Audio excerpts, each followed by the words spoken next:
Hello everyone, कैसे हैं आप सभी लोग। उम्मीद करता हूं बढ़िया होंगे। आज क्योंकि हम जो फार्मूला था हमारा 2+3+3 का जो फार्मूला था बच्चों, उसके अंदर हमने ये कंप्लीट कर लिया था। आज हम इसका आखिरी क्लास, यानी कि आज हमारा 5वां दिन है और आज बिल्कुल बेसिक कुछ नहीं होगा। बेसिक हम ऑलरेडी 2 क्लासेस में कर चुके हैं इन सारे चैप्टर्स के। आज हम सीधे सवाल करेंगे। इस 2 क्लासेस में हमने 27 नंबर सिक्योर करे थे क्योंकि बिल्कुल बेसिक चैप्टर थे। बेसिक का मतलब यहाँ जो करा दिया था वही आ जाएगा। यहाँ थोड़े कॉन्सेप्चुअल है, यहाँ आपको कॉन्सेप्ट की क्लैरिटी होनी चाहिए। तो हमने जो स्टार्टिंग के 2 दिन बिताए हैं इस पर, ये सारे कंसेप्ट पर ही लगाए हैं। आज हम इसके क्वेश्चन ही करते हुए चलेंगे। राइट है क्या?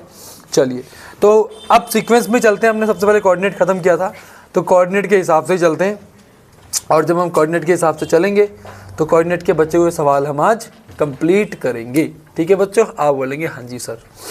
चलिए आइए, ये सवाल है आपके सामने पैरेललोग्राम का। ठीक है, अब पैरेललोग्राम की आपको प्रॉपर्टी पता होनी चाहिए, जो कि हम 9th क्लास से पढ़ के आए। आपके सामने मैं एक पैरेललोग्राम खींचता हूँ। सबसे पहले लेट से ये मेरा पैरेललोग्राम है, लेट से ये मेरा पैरेललोग्राम है। तो इसकी प्रॉपर्टी क्या होती है आपको याद रखना है। इसकी प्रॉपर्टी ये होती है कि जो डायगोनल होता है ना, डायगोनल, जैसे फॉर एग्जांपल ये पैरेललोग्राम है आपका ABCD। देखो एक तो ना इनका जब आप सीक्वेंस लिखोगे तब ये याद रखना कि ABCD। कुछ बच्चे क्या करते हैं AB, फिर यहाँ C लिखेंगे, फिर यहाँ D लिखेंगे। गलत, ठीक है, ऐसे नहीं करना क्योंकि इससे ना आपकी कैलकुलेशन खराब होगी। तो इसमें होता क्या है, जो इसको डायगोनल होगी ना, इसकी जो डायगोनल होती है बच्चों, इसकी जो डायगोनल होती है वो एक दूसरे को क्या करती है, बाइसेक्ट करती है ना। इसकी जो डायगोनल होती है वो एक दूसरे को क्या करती है, बाइसेक्ट करती है बच्चों। क्या करती है? बाइसेक्ट करती है। ठीक है जी। तो यहाँ, अरे भाई क्या हो गया? ठीक है जी, तो डायगोनल जो होती है वो एक दूसरे को बाइसेक्ट करती है। ठीक है, अब यहाँ पर हम करेंगे क्या, करेंगे ये कि हम AC का मिड पॉइंट निकालेंगे। यहाँ पर मैं लेट से वो T लिख रहा हूँ, AC का मिड पॉइंट निकालेंगे और फिर यहाँ से BD का मिड पॉइंट निकालेंगे, वो भी T होगा। ये पैरेललोग्राम की प्रॉपर्टी याद रखना। मतलब क्या हुआ कि इसका मिड पॉइंट A से लेकर C तक का मिड पॉइंट निकालेंगे, ये होगा, और B से लेकर D का मिड पॉइंट निकालेंगे, ये होगा। दोनों इक्वल होंगे, इसका मतलब ये होता है। तो डायगोनल बाइसेक्ट करते हैं एक दूसरे को, इसका मतलब ये हुआ। ठीक है, तो हमको कुछ नहीं करना, यहाँ पर जस्ट मिड पॉइंट निकाल के इक्वेट कर देना है उसको। मिड पॉइंट निकाल के उसको इक्वल रख देना है। मिड पॉइंट समझ में आता है? मिड पॉइंट फॉर्मूला बेटा कुछ? ठीक है, अब हमको कोऑर्डिनेट दे रखे हैं आपको। अच्छा, PQRS है इसका नाम है। मैंने यहाँ पर नाम ही गलत लिख दिए हैं, आप PQRS लिखिएगा। तो ये एक्चुअल में 3 नंबर के सवाल है। MCQ में आपको रेयर केस में दिखेंगे और जिनके पास स्टैंडर्ड है उनके दिखेंगे आपको MCQ में। ठीक है, तो याद रखना PQRS। ठीक है, PQRS। ठीक, then the value of A। अब P का वैल्यू दे रखा है 1,4, Q का वैल्यू दे रखा है 7,11, R का वैल्यू दे रखा है 1,4 और मेरे प्यारे बच्चे S का वैल्यू दे रखा है 1,3, है ना, 1,-3। ठीक है, तो यहाँ पर A की वैल्यू निकालनी है। Since T is the mid point of, since T is the mid point of PR and QS, है ना, QS। तो इसका मतलब PR का मिड पॉइंट निकालते हैं। तो मिड पॉइंट ऑफ PR कैसे निकालेंगे? लेट से यहाँ पर x, y आएगा।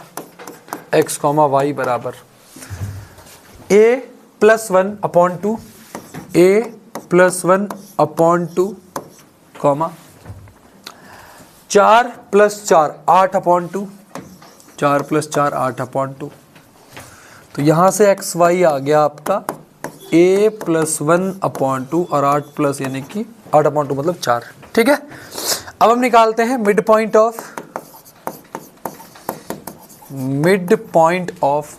Of SQ। तो वो भी आपका x, y होगा।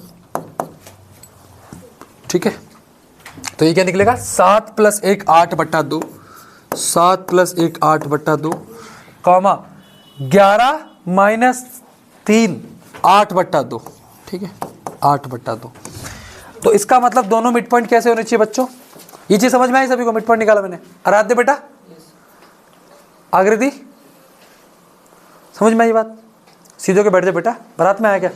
सीधा बैठ, डन है। तो इसका मतलब दोनों के मिड पॉइंट इक्वल होंगे, यानी कि ये वाली वैल्यू इसके इक्वल होगी, यानी कि a+1/2 विल इक्वल्स टू 7+1 8/2 यानी कि 4। समझ में आया सभी को ये बात? ठीक है। और ये वैल्यू देखो इसके इक्वल ही आ रही है, दोनों 8/2 आ रही है। समझ में ये बात? ये तो यहाँ से a+1 बराबर 4 2 ज़ा 8, 4 2 ज़ा 8 यानी कि a का वैल्यू क्या आ गया 8 - 1, 8 - 1 यानी कि a का वैल्यू यहाँ से क्या आ गया 7 आ गया। ठीक है जी, a का वैल्यू क्या आ गया 7। बेटा समझ में आई बात? पक्की बात है ना? तो पैरेललोग्राम देख के डरना नहीं है, पैरेललोग्राम की हर सवाल में ये प्रॉपर्टी याद रखना। वो तुमसे बोलेंगे कि पैरेललोग्राम बेसिकली वो क्या बोलेंगे, कभी बोलेंगे इस पॉइंट इन पॉइंट के कोऑर्डिनेट निकालो, कभी इसके निकालो, कभी ऐसा ही बोलेगा वो। ठीक है। या फिर कभी ये बोले कि किसी रेक्टेंगल की प्रॉपर्टी जहां पर ये बाइसेक्ट कर रहे हैं शो करना है, तब भी पैरेललोग्राम का मिड पॉइंट लगा के इक्वल करना है। यही सवाल आता है, डरना नहीं है, 3 मार्क्स में ये आता है सवाल लिखने को। ठीक है, ये MCQ पूछा था। डन है बेटा? तो यहाँ से ऑप्शन नंबर इसका क्या हो जाएगा बी आंसर हो जाएगा। डन है बच्चों? है भाई? चलो कुछ ऐसे और भी सवाल हैं अपने पास, ये हमने कर लिया था, ये MCQ भी हमने कर लिए थे। आइए केस स्टडी सॉल्व कर लेते हैं। चल find the 4 number 3 number 4 number की केस स्टडी होती है। ठीक है, 3 नंबर में भी आती है, 3 नंबर की केस स्टडी है ये, 3 ही 4 ही की है। Find the coordinate of point Q and S if the mid point M divide the line QS in the ratio 3:2। Find the coordinate of M। ठीक है, पहले और Q और S के पॉइंट पूछा है। Q कहाँ है? ये रहा, Q रहा। तो X एक्सिस पर क्या पॉइंट वैल्यू आ रही 2 और Y पे 3, तो Q के पॉइंट क्या हो गया बेटा 2,3। ये चीज़ समझ में आई सभी को बेटा? और S के पॉइंट पूछा था, S के पॉइंट क्या हो जाएंगे 6,6। तो दिक्कत किसी को कैसे हो रही? देखो यहाँ पे लिखा हुआ है 1 2 3 4 5 6, ये देखो यहाँ पे ये 6 आ रहा है और ये देखो 6 आ रहा है। कोई दिक्कत यहाँ पे किसी को? Point M divide line QS। QS कहाँ है भैया? QS एक लाइन है इस तरीके से और इसके बीच में कहीं यहाँ पर पॉइंट है M। ये लाइन को 3:2 में डिवाइड कर रहा है, 3:2 में डिवाइड कर रहा है, 3:2 में। ठीक है, ठीक है जी। Then find the coordinate of point M। M के कोऑर्डिनेट आपको बताने हैं, M के आपको कोऑर्डिनेट बताने हैं बच्चों। तो क्या लगाएंगे? सेक्शन फार्मूला लगाएंगे। क्या लगाएंगे बच्चे? सेक्शन फार्मूला लगाएंगे। ठीक है, अब मुझे यहाँ पर स्पेस चाहिए तो मैं ज़रा इसको हटा दूँ यहाँ से।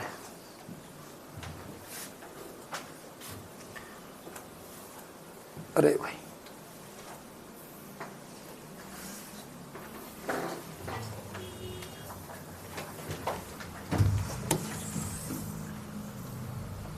चल,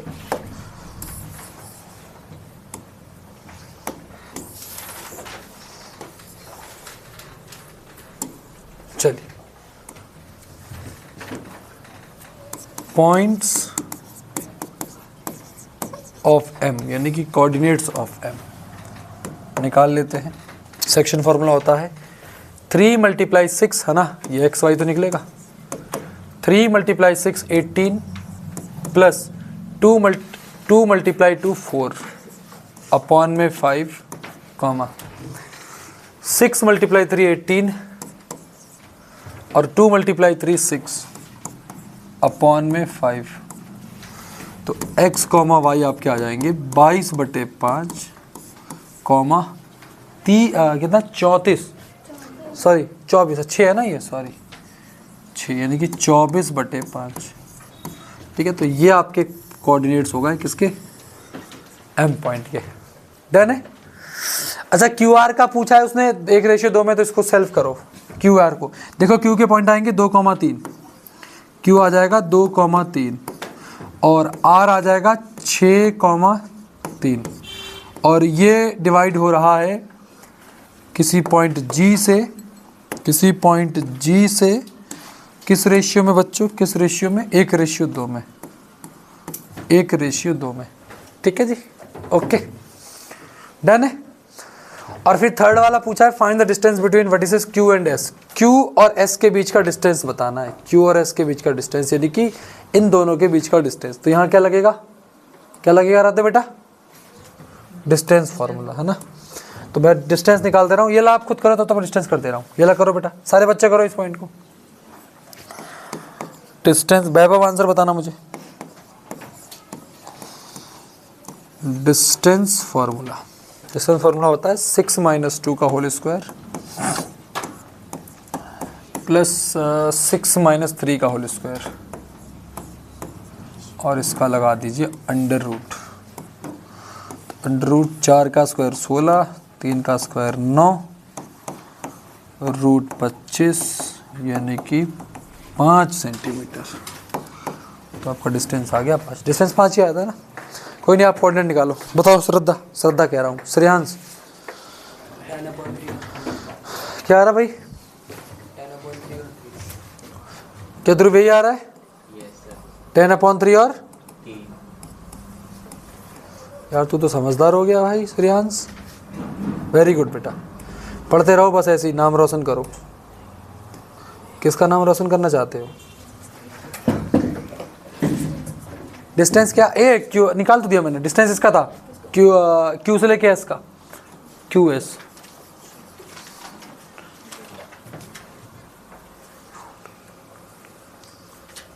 इजी केस स्टडी थी, कुछ नहीं है इसमें यार। डरते तो नहीं केस स्टडी से आप? अरे आप तो किसी से नहीं डरते।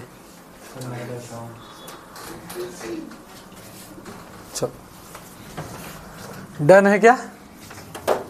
Yes sir.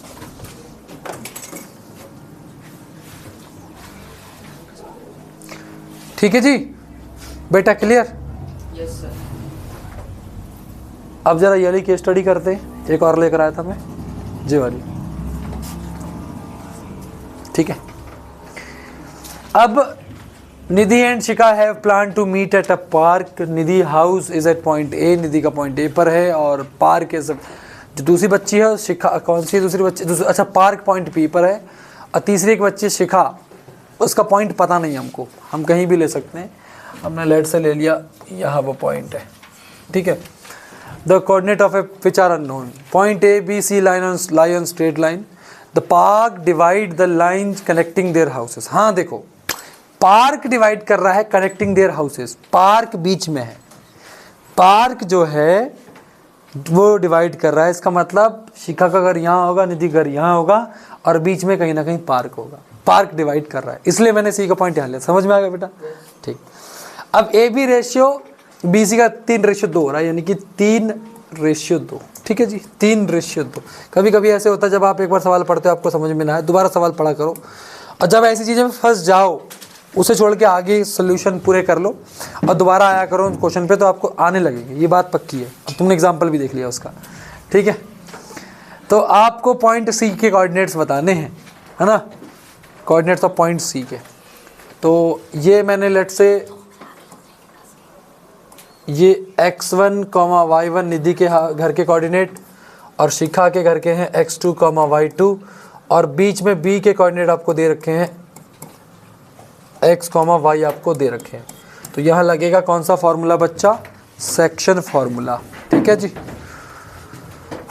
बेटा, पेन हाथ चला लो, थोड़ा पेन को उठा लो, है ना, शादी में थोड़ी आए हो। तो पॉइंट्स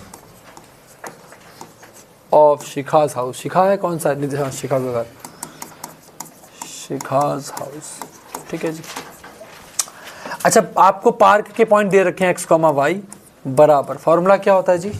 फॉर्मूला होता है 2 × x1, x1 की वैल्यू -2 दे रखी है, तो 2 × x1 यानी कि -2 × 2 प्लस 3 × x2 है ना, 3 × x2, 3 × x2 upon 3 + 2 5, comma 3 × y2, 3 × y2 और 2 × y1 की वैल्यू 3 दे रखी है, तो 2 × 3 अपॉन में 5। ठीक है जी। और यहाँ इसके पॉइंट x, y के पॉइंट आपको दे रखे हैं, क्या दे रखे हैं? 1, 6। 1,6। ठीक है जी, तो निकाल लेते हैं भाई, तो निकाल लेते हैं बेटा। क्या नाम है इसका, सोनाली समझ में आया? तो ये इसके इक्वल जाएगा और ये इसके इक्वल आएगा, यानी कि 3x2 और माइनस का 4 अपॉन में 5 बराबर जाएगा आपके 1 के। तो 5 1 जा 5 हो जाएगा, 3x2 माइनस 4 बराबर 5, ये उधर जाएगा तो प्लस का हो जाएगा, तो 3x2 बराबर 9। तो x2 की वैल्यू कितनी आ गई बेटा, 3 आ गई। x2 की वैल्यू कितनी आ गई, यहाँ से 3 आ गई। ठीक है, इसकी निकाल लेते हैं भाई। 3y2 प्लस 6 अपॉन 5 बराबर 6, 6 पंजे 30, तो 3y2 प्लस 6 बराबर 30। तो 3y2 30 में से 6 गया 24 बचेगा जी। तो y2 की वैल्यू कितनी आ गई बेटा, 8 आ गई। y2 की वैल्यू 8 आ गई, यानी कि शिखा का घर 3.8 3,8 पर है, 3,8 पे, यानी कि थोड़ा सा आगे बढ़ करके, है ना, 3,8 पर है। थोड़ा अजीब सा लग रहा है, 3 यहाँ, 3 तो यहीं आ जाएगा लगभग यार, है ना। तो लेकिन हमें आंसर लाने से मतलब है। डन है क्या, कोई दिक्कत बच्चों को यहाँ पे? ठीक है, अगर हम जनरली देखें तो यार 8 यहाँ है, 3 यहाँ है, तो ये पॉइंट यहाँ आना चाहिए था, तो स्ट्रेट लाइन में तो होगा भी नहीं। ठीक है, ठीक है जी, आगे बढ़े। ओह हाँ हाँ हाँ, 3,8 यार, सही कह रहा हूँ, यहाँ पर आ गया ये पॉइंट, 3 और 8 ये पॉइंट है यहाँ पर। ये आगे बढ़े क्या बेटा, यहाँ पर ही घर होगा इसका, शिखा का घर यहाँ पर होगा। अगला क्या पूछा है, find the distance between Nidhi and house of निधि's हाउस एंड पार्क। पार्क और निधि के घर के बीच में क्या दूरी है, बताओ बताओ मंत्र भाई, आप बताओ। 3 रोड तो सही में बड़ा तेज हो गया यार।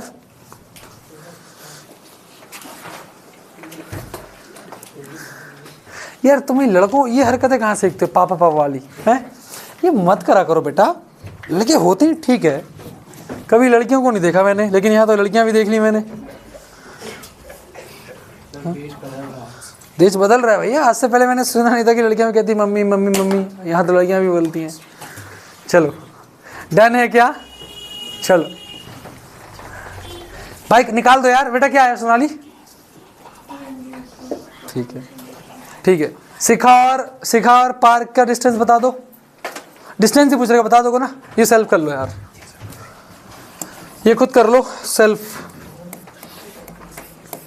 ठीक है जी, आगे बढ़ रहा हूं मैं, बहुत सारे क्वेश्चन है यार आज करने को।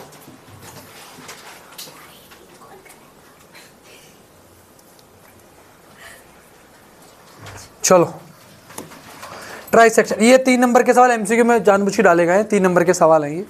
ठीक है, ट्राई सेक्शन वाले, ट्राई सेक्शन बच्चों करना कुछ नहीं होता। The line segment joining the point P and Q are trisected.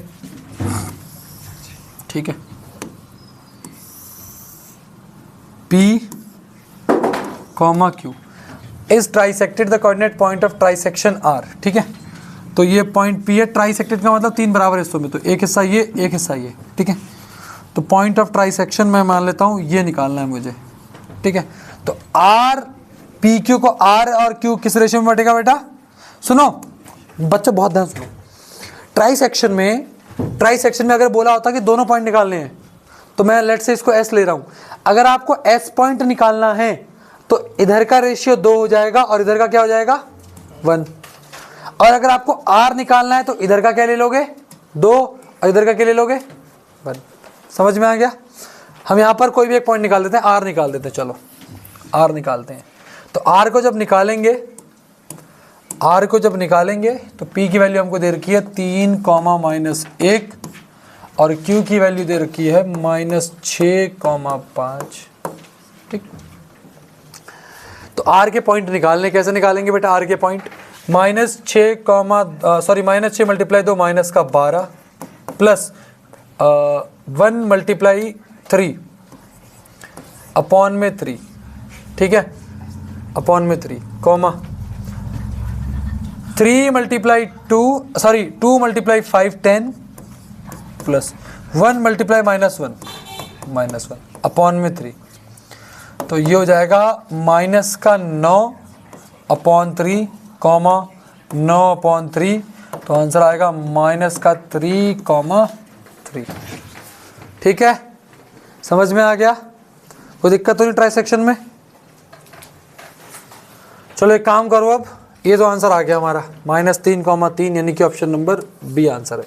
जरा मुझे इस पॉइंट को निकाल के बताओ तो, निकालो। ये आ गया, ये पॉइंट बोला था उसने निकाल दिया हमने, -3,3। लेकिन मुझे इसके पॉइंट निकाल के दिखाओ। हाँ निकालो फटाफट से।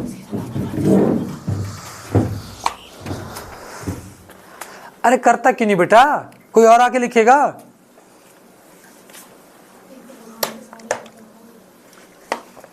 भगवान के सहारे जाएगा क्या पेपर में?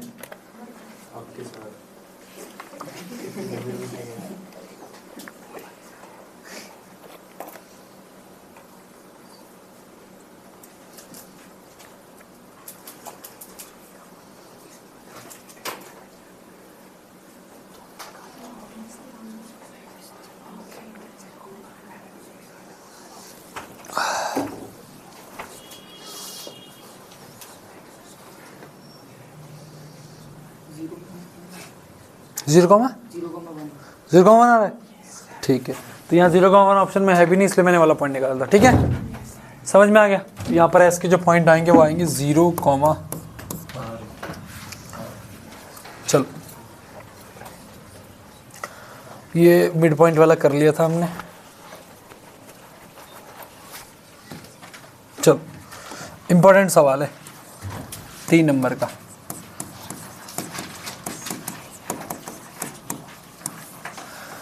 ABCD is a rectangle. ABCD is a rectangle. ABCD is a rectangle. तो A, B, C, D formed by the point A, B, C and D. PQR as the midpoint of side ABCD, है ना? तो यहाँ पर AB पर midpoint होगा P, यहाँ Q, यहाँ R, यहाँ S।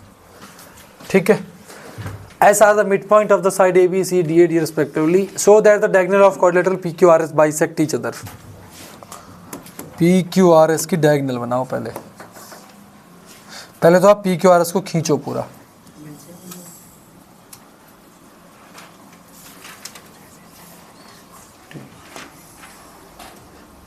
इंपॉर्टेंट सवाल है बहुत ज़्यादा।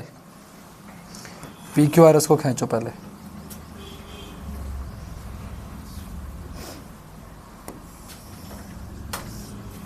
ठीक है, अब PQRS की डायगोनल खींचो, PQRS की डायगोनल खींचो, तो PQRS की डायगोनल जो ऐसा डायग्राम बना था, मजेदार सवाल। ये डायगोनल PQRS की डायगोनल, तो क्वेश्चन ने बोला है कि ये एक दूसरे को बाइसेक्ट कर रही है। PQRS की डायगोनल एक दूसरे को बाइसेक्ट कर रही है, तो इसका मतलब हमको ये शो करना है, पहले तो हमको SPQR के पॉइंट निकालने पड़ेंगे। समझ में आया? 3 नंबर सवाल है। उसके बाद हम S से लेके Q का डिस्टेंस निकालेंगे। समझ में आया? और डिस्टेंस कह रहा हूँ, जब इनके पॉइंट आ जाएंगे तो हम इसका बीच का पॉइंट निकालेंगे, ये O पॉइंट, और फिर इसके बीच का पॉइंट निकालेंगे। अगर दोनों सेम है तो इसका मतलब क्या हुआ? बाइसेक्ट कर रहा है। समझ में आ गया? तो हम पहले PQRS निकाल लेते हैं। ठीक है बेटा, निकाल करो यार। ठीक है, पहले पॉइंट P निकालते हैं। तो पॉइंट P क्या हो जाएगा, बहुत ध्यान समझना, कोऑर्डिनेट्स ऑफ P है ना, पॉइंट P कह रहा हूं मैं, कोऑर्डिनेट्स ऑफ P। आराध्य समझ में आया बात? कोऑर्डिनेट्स ऑफ P की कोऑर्डिनेट कैसे निकालेंगे? कौन सा फॉर्मूला यूज होगा? मिड पॉइंट फॉर्मूला यूज होगा ना, मिड पॉइंट फॉर्मूला यूज होगा। पहले ABCD लिख दूं मैं, -1, -1, -1, -6, C का पॉइंट है 3, 6, और डी के पॉइंट है 3, -1। पी पॉइंट कैसे निकलेगा? -1 -1 माइनस का 2, माइनस के 2 का आधा कितना होता है? माइनस के 2 का आधा कितना होता है? माइनस का 1। ठीक है, कॉमा 6 - 1 5, यानी कि पी का पॉइंट आ गया 5/2। ये आया पी का पॉइंट। ठीक है, अब हम सी क्यू के पॉइंट निकालते हैं। क्यू के पॉइंट कैसे निकलेगा? 3, नहीं समझ में आया बेटा? नहीं आया? देखो बेटा मिड पॉइंट लगाना। मिड पॉइंट फार्मूला क्या कहता है बेटा? आशी बेटा, मिड पॉइंट फार्मूला कहता है x2 + x1। -1 में -1 करोगे तो माइनस का 2, माइनस के 2 का आधा कितना होता है? माइनस का 1, कॉमा 6 - 1 5/2, 5/2। तो P के पॉइंट क्या हो गया? -1 5/2। पूरा लिख के बताना इधर, ठीक है? पूरा लिख के बताना। लिख के क्या बताओगे, है ना? पूरा लिख के बताना बेटा, आप लोग पूरा लिख के बताना इधर, मैं ऐसे ही बता दे रहा हूँ। 3 - 1 2, 2 का आधा 1, 6 + 6 12 का आधा 6। तो Q के पॉइंट आ गए 1,6। तो कोऑर्डिनेट ऑफ पॉइंट Q कितने आ गए? 1,6। अब आर के निकालते हैं। 3 + 3 6, 6 का आधा 3, और फिर 6 - 1 5/2। तो 3, 5/2। तो आर के कोऑर्डिनेट हो गए आपके 3, 5/2। अब हम निकालते हैं एस के कोऑर्डिनेट। 3 - 1 2, 2 का आधा 1, -1 - 1 माइनस का 2, उसका आधा माइनस का 1, यानी कि 1 - 1। 1 - 1 आया। क्या ध्रुव मेरे बच्चे यही आया आंसर?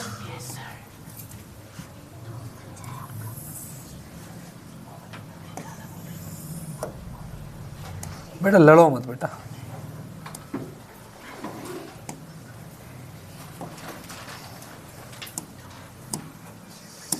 ठीक,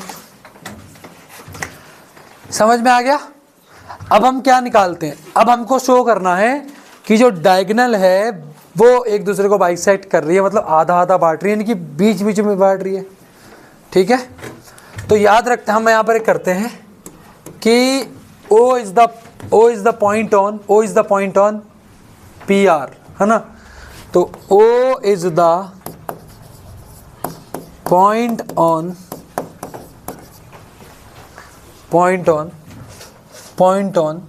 है ना? Point on where? PR, है ना? तो हम यहाँ पर क्या कर रहे हैं? इसको लेट कर ले, क्या मिड पॉइंट है ये? यही तो कर रहे हैं, है ना? तो let O is the mid point. Let O is the mid point. अगर O मिड पॉइंट है तो यहाँ पर उसके कोऑर्डिनेट निकालते हैं। So coordinates of O,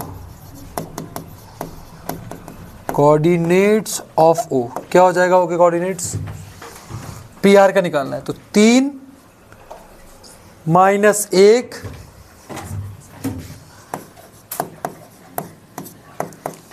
3 - 1/2, comma minus का 5/2, माइनस का 5/2, सॉरी 5/2, माइनस का 5/2 और माइनस अपॉन में 2। तो इसके पॉइंट क्या आ जाएंगे? 1,0 आ रहा है क्या? 1,0 है भाई?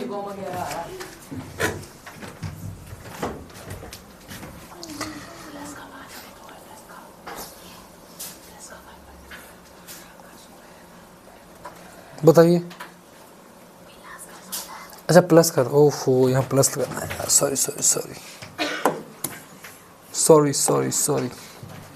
तो ये आपका हो गया यहाँ से -3 - 1 2, 2/2 1, कॉमा यहाँ से आपका आएगा 10/2, यानी कि 5/2 आ रहा है। तो 1, 5/2। बेटा बातें ना करो प्लीज। 1, 5/2 आ रहा है, ठीक है। तो अब हम कर लेते हैं इन दोनों का मिड पॉइंट हमने ये निकाल दिया, आप इन दोनों का मिड पॉइंट निकालते हैं। ठीक है जी। तो O is also point on SQ, है ना, SQ। तो let O is the mid point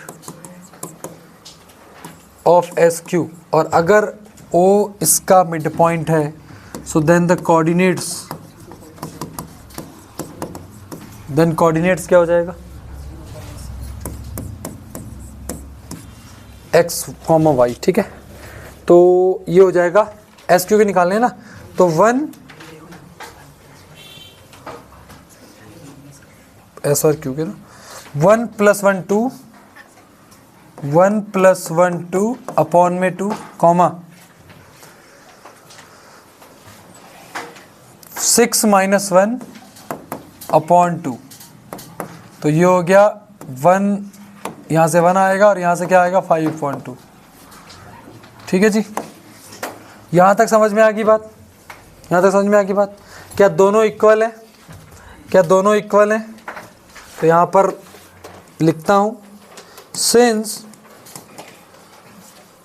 O lie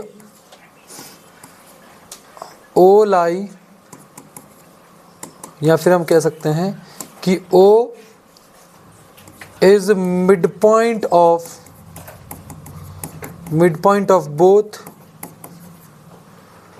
SQ and PR, and hence diagonal bisect each other, hence proof लिख देना नीचे। समझ में आया? इतनी मेहनत तो करनी पड़ेगी, कितने नंबर के लिए, 3 नंबर। मुझे यहाँ समझाना था इसलिए मुझे टाइम लगा, लेकिन जब आप कॉपी में लिखोगे तो फटाफट लिखते चलोगे। और ऐसे सवाल जब भी एग्जाम में आए बेटा, मेक श्योर करना कि डायग्राम के बिना सॉल्व नहीं करना, डायग्राम बना के सॉल्व करना है। हाँ भाई, क्यों नहीं आएगा बेटा, है तो एनसीईआरटी का ही सवाल ही है, मेहनत तो करनी पड़ेगी भाई। क्या बेसिक, क्या स्टैंडर्ड, क्या बच्चों क्लियर है? आप बोलेंगे हाँ जी सर, बातें क्लियर है। आगे बढ़ जाऊँ क्या? चलिए, कोलिनियर में कुछ नहीं करना होता, बहुत सिंपल सी बात है बेटा, बहुत सिंपल सी बात है। कोलिनियर में आपके पास 3 पॉइंट होंगे, मान लो ये इसका B हो गया और ये इसका C हो गया। इसमें कुछ नहीं करना, किसी भी 2 पॉइंट का डिस्टेंस, मान लो यहाँ पर AC का डिस्टेंस, किसी भी 2 पॉइंट का डिस्टेंस बराबर होना चाहिए सम ऑफ अदर 2 पॉइंट का डिस्टेंस, यानी कि जैसे यहाँ पर ये AB + BC होना चाहिए। किसी भी 2 पॉइंट का डिस्टेंस बराबर होना चाहिए सम ऑफ अदर 2 पॉइंट के डिस्टेंस के बराबर, तब ये पॉइंट कैसे होते हैं? कोलिनियर होते हैं। जैसे मान लो मेरा AB का डिस्टेंस आ गया 5 और AC का डिस्टेंस आया 7, ठीक है, और BC का डिस्टेंस आया 2, तो मैं इसको लिख सकता हूँ कि देखो AC का जो डिस्टेंस आ रहा है वो AB प्लस क्या आ रहा है, BC आ रहा है, तो ये मेरा कोलिनियर हो जाएगा। तो इसका मतलब ये पॉइंट्स क्या हो जाएंगे? पॉइंट्स कोलिनियर हो जाएंगे, पॉइंट्स विल बी कोलिनियर हो जाएंगे। समझ में आया? ये एग्जाम में अमूमन दिखता नहीं है, लेकिन बेसिक वाले बच्चों में आ सकता है, तो इसलिए याद रखिएगा, आपको डिस्टेंस निकालना होता है। समझ में आ गया? ठीक है, यहाँ टाइम वेस्ट नहीं करना चाहिए हमको, मुझे लगता है ऐसा, लेकिन यहाँ टाइम बर्बाद करना चाहिए क्योंकि ये अच्छे सवाल हैं। ठीक है, आपको एक लाइन दे रखी है, इस पे एक पॉइंट P है और Q है, ठीक। अब PR बराबर 2QR गिवन है, आपको ये चीज़ गिवन है, तो इसका मतलब PR अपॉन QR क्या हो जाएगा? 2/1 हो जाएगा कि नहीं? ये चीज़ समझना बेटा, सारी चीज़ PR अपॉन QR। देखो QR को मैं नीचे ले आया हूँ, केवल QR को नीचे ले आया तो 2/1 हो गया। इसका मतलब PR अगर 2 है तो QR 1 होगा, PR अगर 2 है तो QR 1 होगा। ये चीज़ समझे नहीं समझे? ये रेशियो दे रखा है ना बेटा आपको, ये चीज़ देखो यहाँ पे देखो, ये सच दैट पी आर बराबर 2QR। तो पी आर बराबर 2QR रखा हमने, तो पी आर को हरा दिया, क्यू आर को नीचे ले आया, तो 2/1 हो गया। इसका मतलब ये हुआ अगर पी आर 2 है तो क्यू आर 1 है, तो यानी कि पी से लेके आर तक का रेशियो अगर 2 है तो क्यू आर का रेशियो क्या हो जाएगा? 1 हो जाएगा। और आपको निकालना क्या है? पॉइंट आर के कोऑर्डिनेट्स निकालने हैं। ये चीज़ समझ में आई सभी को कि नहीं? बोलो, क्लियर है? ये चीज़ यहाँ समझ में आ गया? कोई दिक्कत तो नहीं है? तो P के पॉइंट आपको दे रखे हैं -2,5 और Q के पॉइंट दे रखे हैं 3,2 और R के पॉइंट निकालने हैं जो कि x,1 होते हैं। रेशियो आपको 2:1 दे रखा है। फटाफट से यहाँ मुझे आंसर बताओ इसका क्या होगा। मैं करवाऊँगा नहीं इसे, मैंने सब कुछ इतना सिंप्लीफाई कर दिया, करना पड़ेगा। करो करो आराम से बच्चे।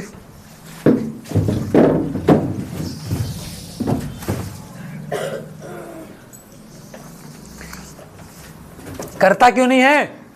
दिखा पूरे सॉल्यूशन तुम ढंग से लिखते क्यों नहीं हो? सॉल्यूशन ढंग से क्यों लिखते हो?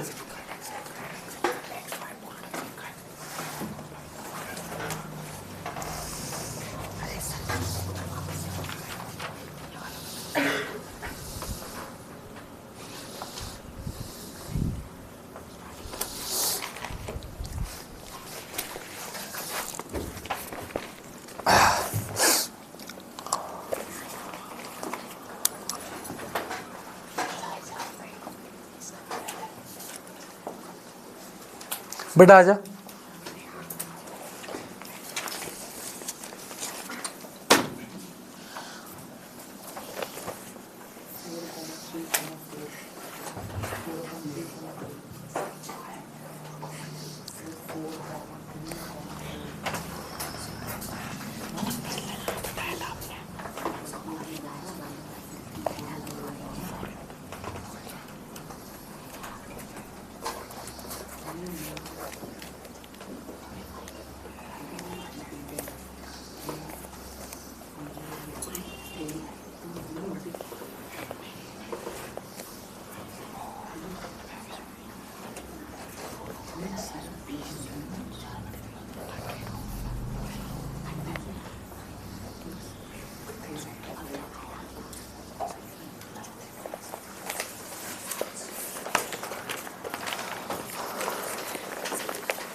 देखेंगे बच्चों यार, इतना तो करो यार। क्या आ रहा है आंसर? क्या नाम है, बोल जल्दी। नहीं आ रहा? -2 × 1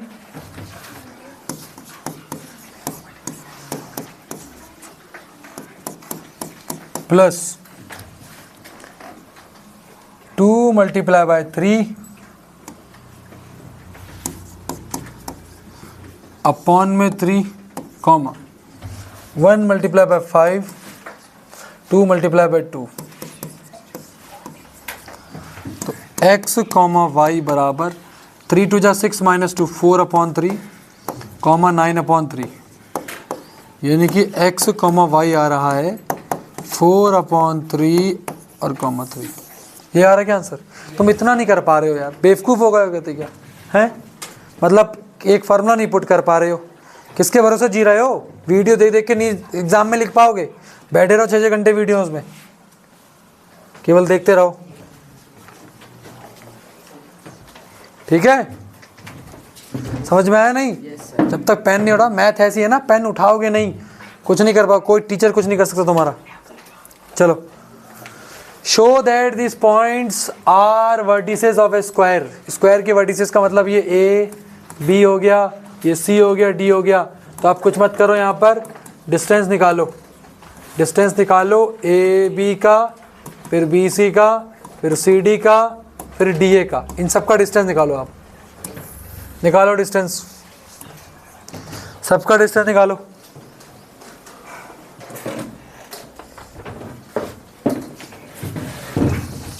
निकालो डिस्टेंस भाई।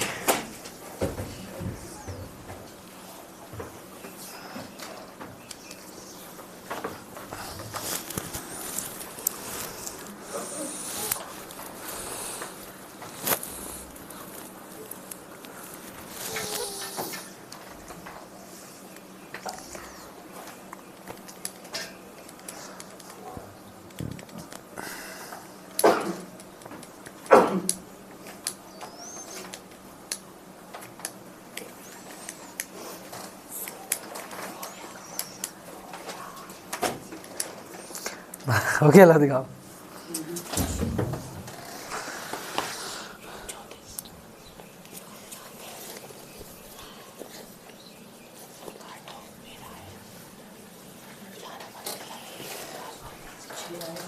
हो गया आंसर? Yes sir. पीछे कोई दिक्कत? ठीक, कितना आ रहा आंसर? 6 आ रहा है क्या सबका? कि किसी का 6 आ रहा है, किसी का कुछ आ रहा है? भाई क्या दिक्कत है?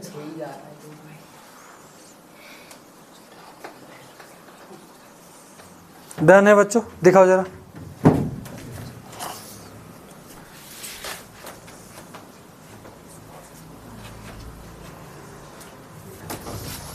रूट 34 आना चाहिए बेटा, डिस्टेंस निकाल देना।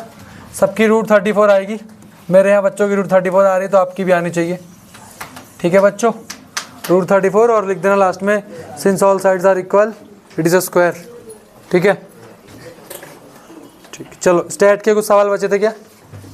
इंपॉर्टेंट वाले सवाल हमारे बचे हुए थे स्टैट के, चलो करते हैं। स्टैट के इंपॉर्टेंट सवाल बचे थे। अच्छा मीडियन तो मैंने सिखाया नहीं था, तो मीडियन भी निकालना सिखा दूंगा आज। ठीक है, ये कर लिया था ना बच्चों? ये भी कर लिया था बेटा, मजाक नहीं। चलो तो मीडियन निकालना सीख लेते हैं अब। चलो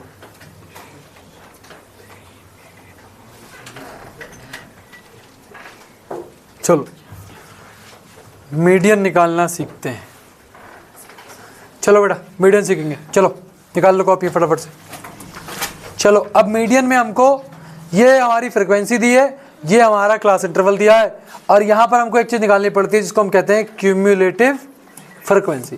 क्यूम्युलेटिव फ्रीक्वेंसी निकालना सारे बच्चे सीखेंगे। क्यूम्युलेटिव फ्रीक्वेंसी कुछ नहीं होता, इसका मतलब होता है टोटल फ्रीक्वेंसी, है ना। क्यूम्युलेटिव फ्रीक्वेंसी का मतलब होता है, क्यूम्युलेटिव मतलब अगला टर्म यहाँ पे सक्सेसिव होता है ये, तो CF क्यूम्युलेटिव फ्रीक्वेंसी। 4 की जगह 4 लिखोगे, 4 में 5 को जोड़ दो 9 लिख दो, 9 में 13 को जोड़ दो भैया 22 लिख दो, 22 में 20 को जोड़ दो 42 लिख दो, 42 में 14 को जोड़ दो 56 लिख दो, 56 में 8 जोड़ दो 64 लिख दो, 64 में 4 जोड़ दो 68 लिख दो। ये होता है क्यूमुलेटिव फ्रीक्वेंसी वाला चार्ट। क्यूमुलेटिव फ्रीक्वेंसी, इस क्यूमुलेटिव फ्रीक्वेंसी में ये जो लास्ट टर्म आई है, ये जो लास्ट टर्म आई है 64, ये जो 64 आई है, इन सबको जोड़ोगे तो वही चीज़ आने वाली है। इसका मतलब ये फ्रीक्वेंसी का क्या होता है? सम होता है। और फ्रीक्वेंसी के सम को अपन क्या कहते हैं? n कहते हैं। आपको फ्रीक्वेंसी के सम को आधा करना है, तो 68 का आधा कितना आ जाएगा? 34 आएगा। अब बहुत ध्यान से मुझे सुनो और वो काम आएगा ज़्यादा। ठीक है, ओके। अब 34 से बड़ा या फिर 34 या 34 से बड़ा CF में कौन सा नंबर दिख रहा है? आप बोलोगे सर 42 दिख रहा है, 42 दिख रहा है। 42 वाले को मार्क कर लो इस तरीके से, 42 वाले को ऐसे मार्क कर दो, ऐसे करके ऐसे मार्क कर दो, और यहीं से आंसर आ जाएगा, यहीं से आंसर आ जाएगा। डन है क्या? डन है? पीछे कोई बच्चों को दिक्कत तो नहीं? अगर यहाँ से वो सवाल पूछता है कि मीडियन क्लास क्या होती है, मीडियन क्लास, यहाँ वो कहता है कि मीडियन क्लास क्या है, मीडियन क्लास क्या है, तो मीडियन क्लास हो जाएगी 120 से 145। ठीक। लोअर लिमिट पूछता है तो लोअर लिमिट क्या हो जाएगी?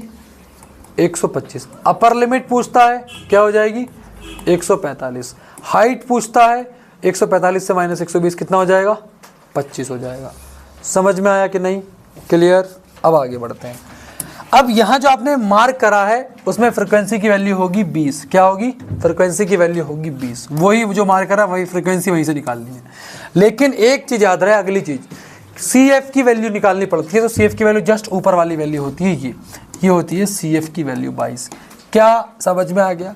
अगर समझ में आ गया तो अब वीडियो देखने की ज़रूरत नहीं है, केवल कैलकुलेशन खुद करो, खुद प्रैक्टिस करो, वो ज़्यादा काम आएगी एग्ज़ाम में।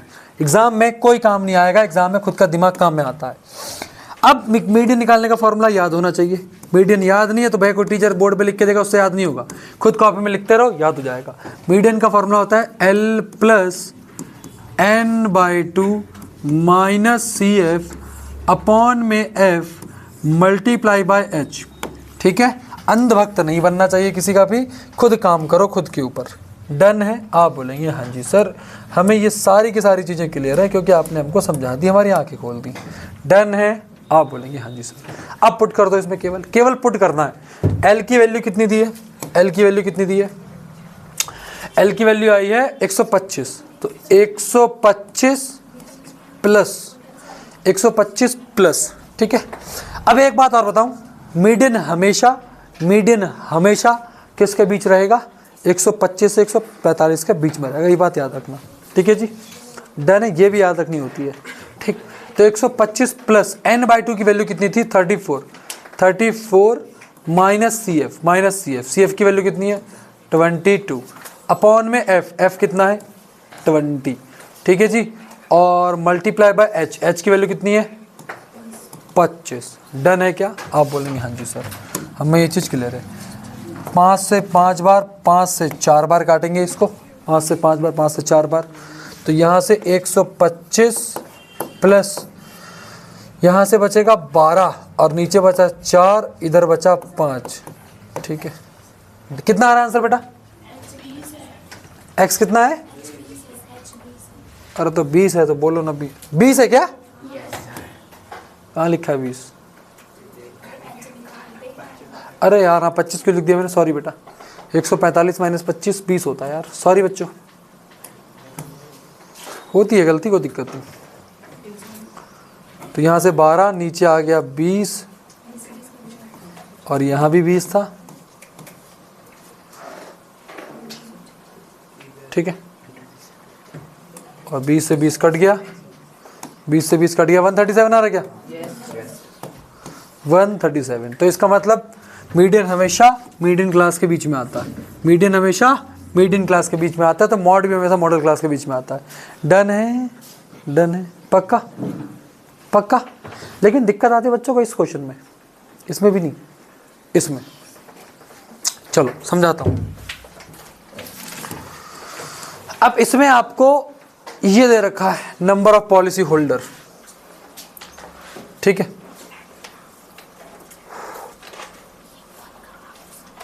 क्लियर? तो इस बार आपको ये जो चीज़ दे रखी है ना, ये क्यूमुलेटिव फ्रीक्वेंसी दे रखी है आपको, क्यूमुलेटिव फ्रीक्वेंसी दे रखी है आपको, समझ में आता है? अब क्यूमुलेटिव फ्रीक्वेंसी से हमको क्या निकालना है? फ्रीक्वेंसी निकालना है। ये चीज़ जो दे रखी है ये आपकी क्यूमुलेटिव फ्रीक्वेंसी है। अब इससे आपको फ्रीक्वेंसी निकालना है, तो फ्रीक्वेंसी का टेबल मैं यहाँ बनाता हूँ ताकि आपको डाउट ना हो।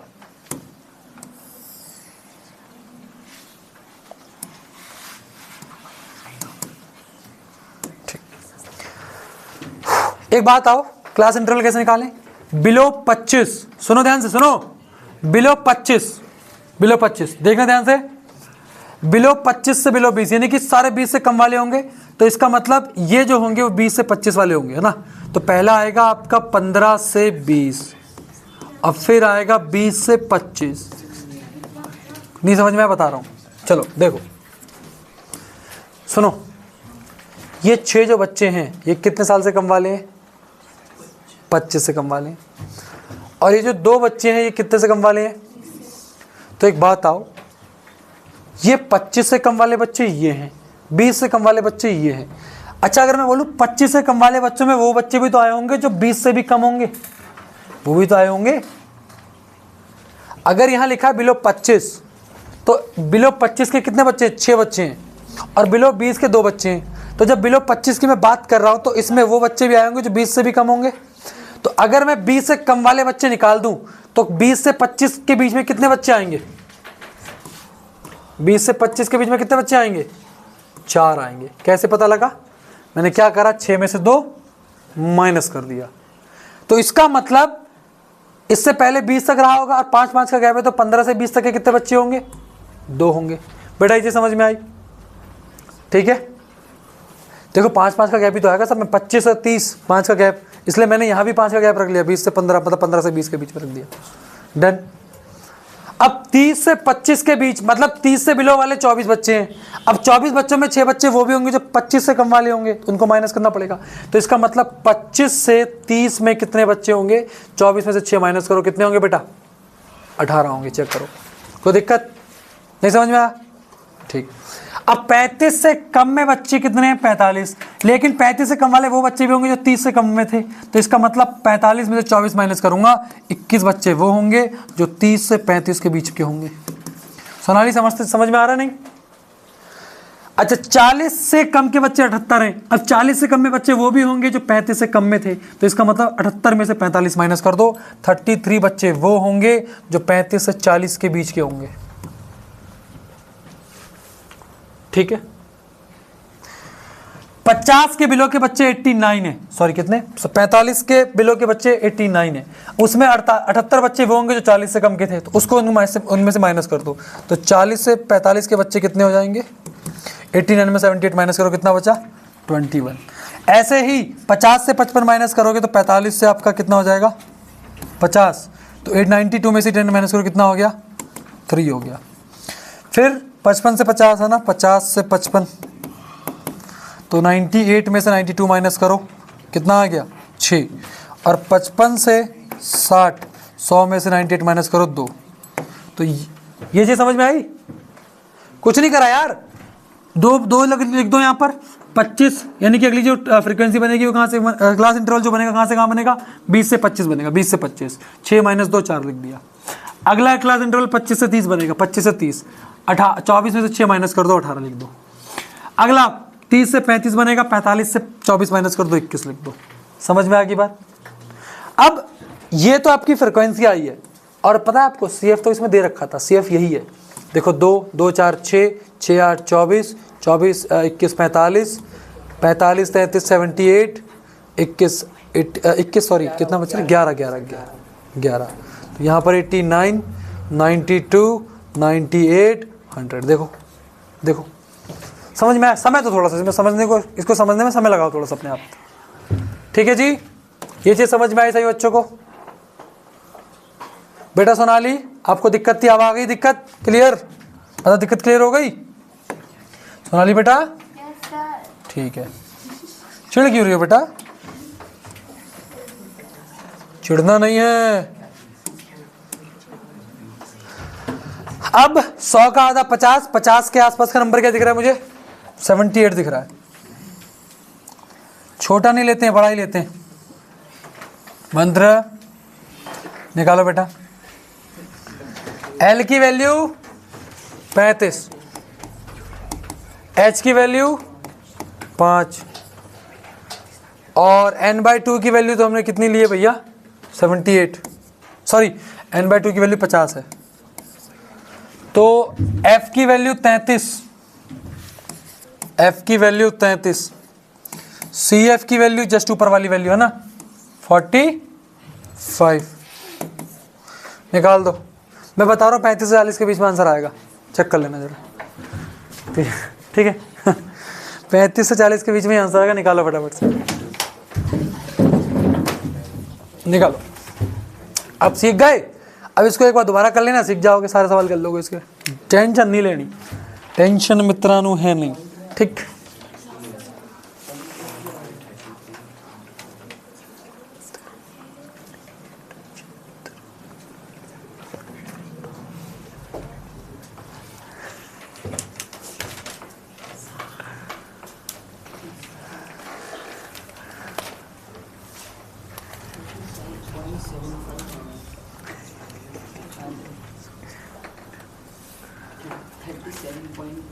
थर्टी 37.35 35.6 तेरा आंसर आ गया? सो रहा है बेटा? कबीरा ये घर सुना तुमने, खाला का घर नाही वाली कहानी? तो ये मैथ का पेपर है बेटा, हिंदी का नहीं।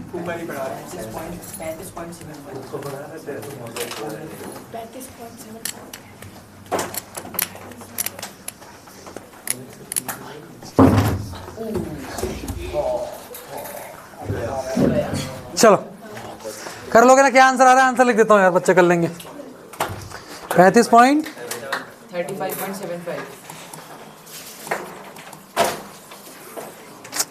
ठीक है, डन है क्या बिटिया?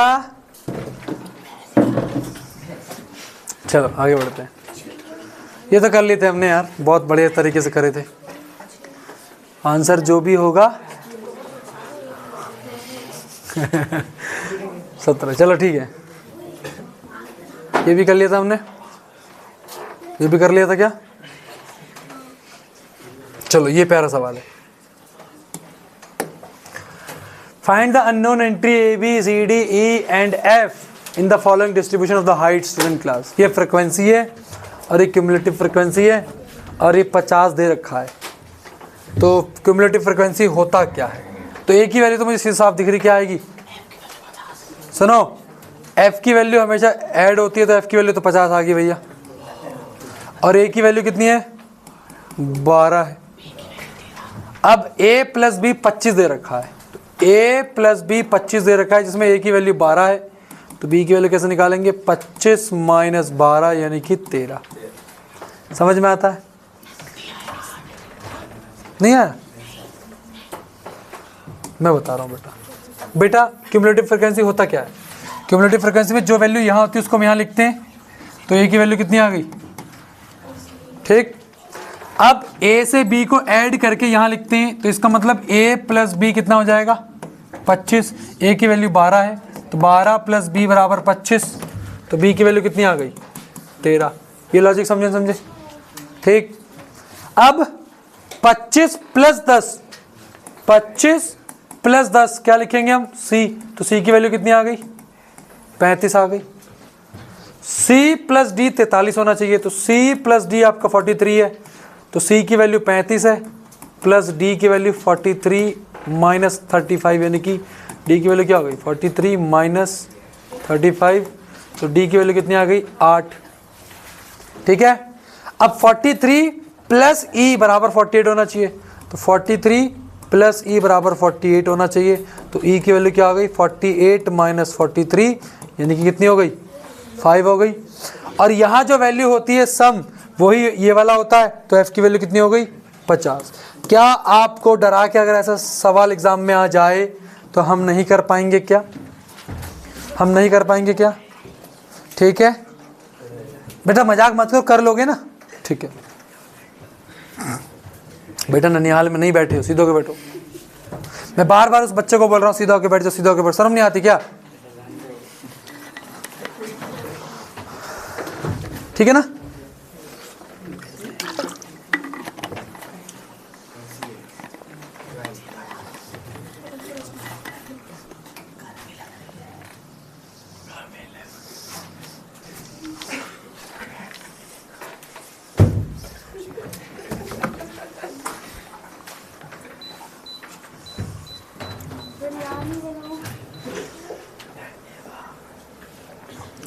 निकालो मीडियन।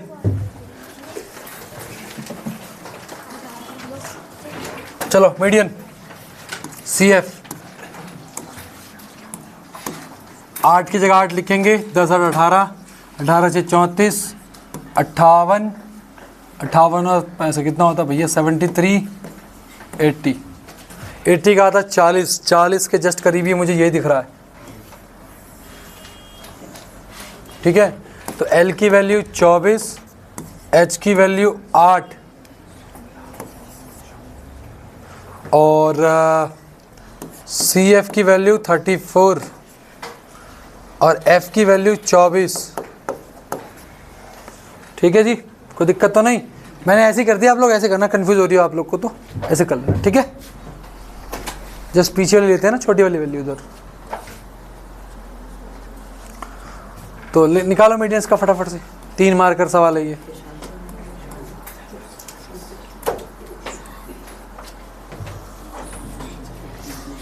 H की वैल्यू 12 आ रही है, कैसे आ रही है 12? 32 माइनस 8, सॉरी 32 माइनस 24, 8 ही तो आएगी। 12 कहाँ से आ रही? हाइट इज 12 ना, कोई 12 नहीं। कितना आ रहा भाई? 26। अरे बहुत तेज बच्चे हो तुम यार। बेटा 26। ठीक है, ठीक है जी, कोई दिक्कत तो नहीं बेटा? आशी बेटा पक्का? बहुत आवाज कर रही है ऐसी, कुछ ज्यादा आवाज नहीं कर रही है?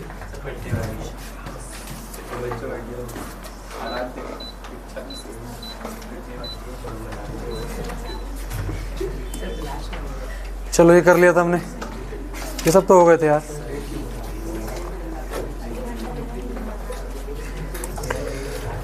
The mean of following frequency table is 50 but the frequency F1 and F2 इन 20 से 40 और 60 से 80 आर मिसिंग। मिसिंग फ्रीक्वेंसी बताओ, F1 F2 की वैल्यू बताओ। बहुत इंपॉर्टेंट सवाल है स्टैंडर्ड वालों के लिए। मीन क्यों समझा दो, मीन तो समझा रखा बेटा, डायरेक्ट मेथड लगाओ। अरे बेटा बार बार इसी एक ही चीज को बोलोगे, थोड़ा काम क्या करो खुद पे भी बेटा। 0 से लेकर के 20, 20 से 40, मैं इसलिए आपको बता रहा हूँ ना, आप किसी की वो मत डालो आदत, क्योंकि आपको आगे खुद जाना है। ज्यादा प्रैक्टिस खुद से किया करो। 17 F1 32 F2 19, ठीक है जी। डायरेक्ट मेथड लगा रहा हूं मैं, सीधा डायरेक्ट मेथड लगा रहा हूं। x की वैल्यू निकाल देता हूं, तो x आएगा 20 का आधा 10 बेटा, 20 प्लस 0 20, 20 का आधा 10 हो गया। हाफ करते हैं, x निकालने का क्लास मार्क होता है, क्लास मार्क होता है। अब अगला आ जाएगा 30, क्योंकि 20-20 का गैप है। अगला 50, 70 और 90। डायरेक्ट मेथड में मीन निकालने का जो फॉर्मूला होता है वो होता है सिग्मा, मतलब summation of fx upon summation of f। अब fx निकालते हैं, f ये x ये, तो fx आपका आ जाएगा 170, ये हो जाएगा 30 F1 और ये हो जाएगा आपका 150 1600 और ये हो जाएगा 70 F2 और ये हो जाएगा 1710, ठीक है। अब इन सबको जोड़ो, अब इन सबको जोड़ो, इन सबको जोड़ो भैया।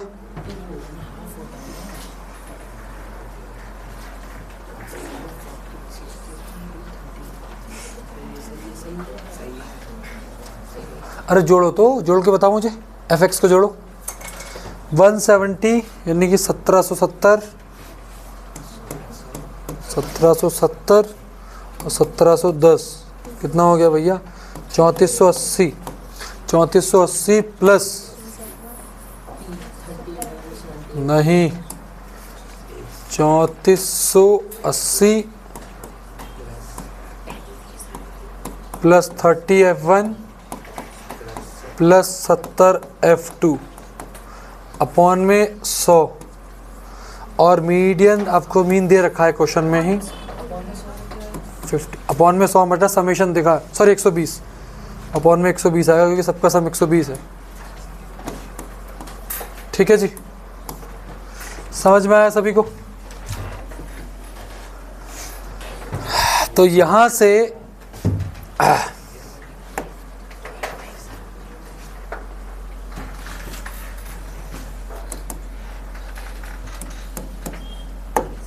सबका सम 120 दे रखा बेटा, ठीक है। अब देखो ध्यान से, इस चीज को हटा दो यहां से बीच में से। अब देखो क्रॉस मल्टीप्लाई करो, 12 5 60 और 00, ये हो जाएगा आपका 6000 बराबर 3480 प्लस 30 F1 प्लस 70 F2।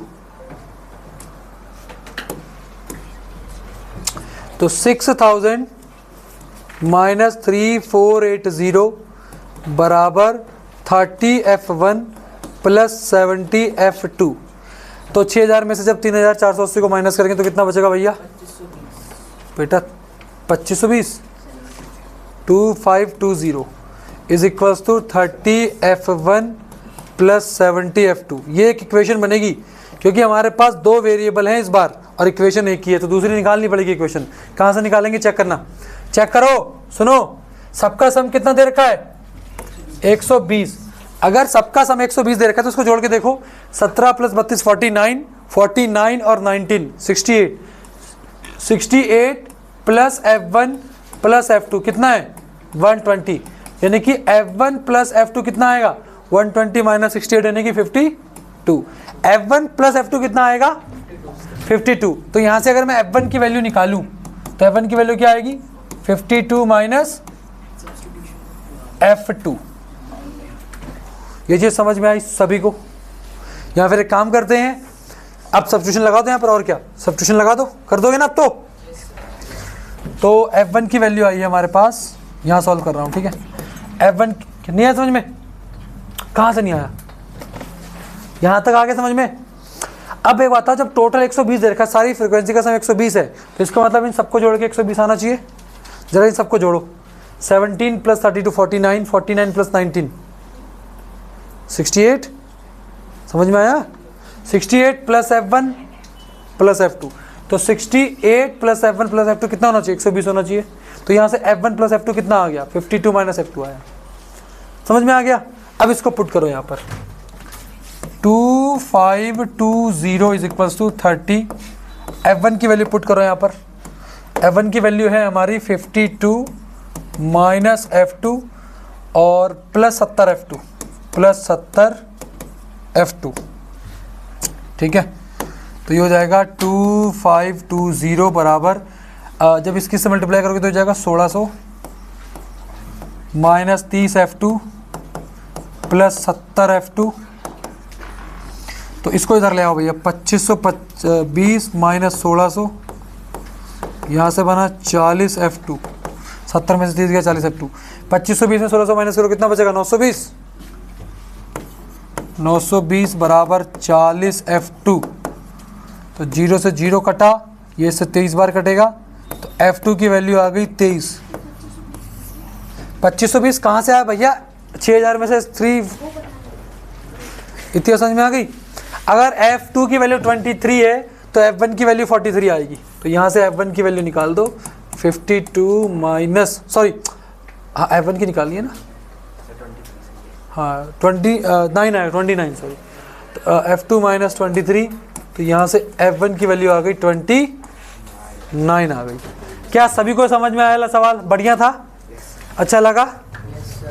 लेकिन आपको इस पर सेल्फ प्रैक्टिस करनी पड़ेगी, और सेल्फ प्रैक्टिस करेंगे तब जाके ज़्यादा मज़ा आएगा। 52 से, अरे यार सॉरी यार, बड़ा कैलकुलेशन याद दिलाया करो मेरे को बेटा। मैंने सोचा पता क्या, वो 32 और 50 ऐसे अज्यूम कर लिया था। सॉरी।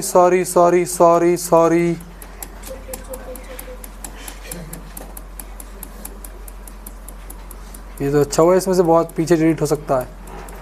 कितना आ रहा है बेटा? 1560 माइनस 30 F2 प्लस 70 F2, तो ये हो जाएगा 2520 माइनस 1560, और इधर हो जाएगा 40 F2। कितना आ रहा है बेटा?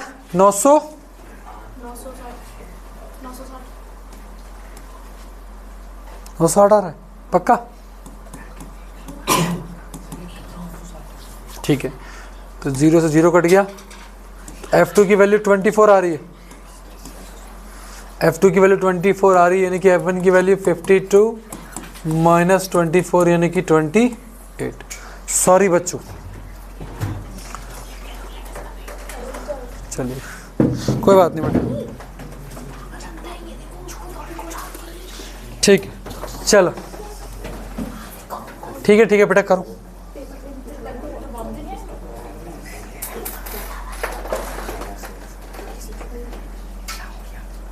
डरने बातें मत करो बेटा प्लीज। क्लियर है ये बातें?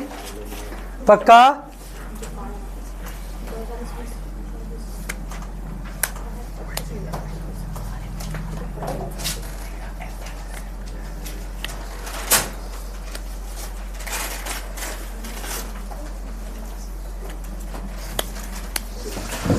चलो आगे बढ़ जाऊं बेटा, समझ में आ गया? पक्का दोबारा करो घर जाके। चलो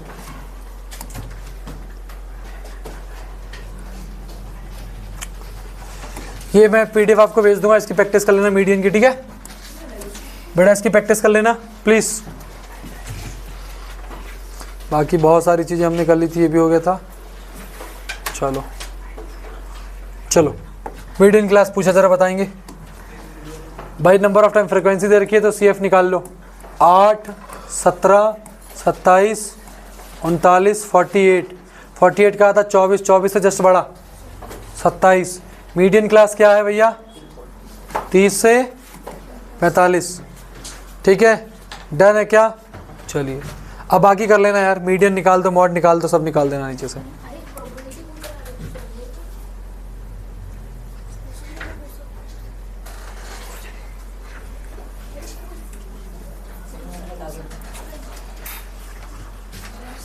अरे यार 48 बॉल है ना, 48 बॉल है। फर्स्ट बॉल वाज पिटक, what was the probability the calling out an even number? 48 में कितने इवन नंबर होंगे? ठीक है, 48 टोटल बॉल हो जाएगी, तो 48 में कितने इवन नंबर होंगे? अच्छा, pick what is the probability calling out an even number? 75 तक कितने नंबर होंगे ना? तो 75 में 0 से लेकर है ना, 0 से लेकर के देखो इधर, 0 से लेकर के 75 तक है। तो इसमें आपके 0 को छोड़ दो, 37 नंबर आपके इवन होंगे। ठीक है, तो 37/75। बाकी मीडियन और मॉड निकाल, बेटा कर लोगे ना मीडियन मॉड? कर लोगे खुद से?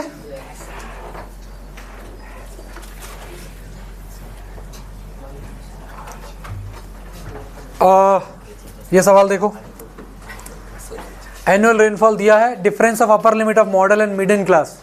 मॉडल क्लास और मीडियन क्लास, देखो मॉडल क्लास तो यहीं से पता लग जाएगी। सबसे ज़्यादा फ्रिक्वेंसी कौन सी है? 22 है ना, तो 22 ये आपका मॉडल क्लास हो गया। 0 से लेकर के 10 तक ये मॉडल क्लास हो गया, ये उसका लोअर लिमिट या अपर लिमिट। ठीक है, मॉडल क्लास कैसे निकालते हैं, मॉड कैसे निकालते हैं? मॉड में हम सबसे हाईएस्ट फ्रीक्वेंसी चेक करते हैं, तो हाईएस्ट फ्रीक्वेंसी वाले को लेते हैं, तो हाईएस्ट फ्रीक्वेंसी चेक करी 22 है, मार्क कर दिया। अब मीडियन निकालना है, तो मीडियन कैसे निकलेगा? 22, 32, 40, 55, 60, 66, यानी कि 33 से बड़ा क्या है? ये रहा।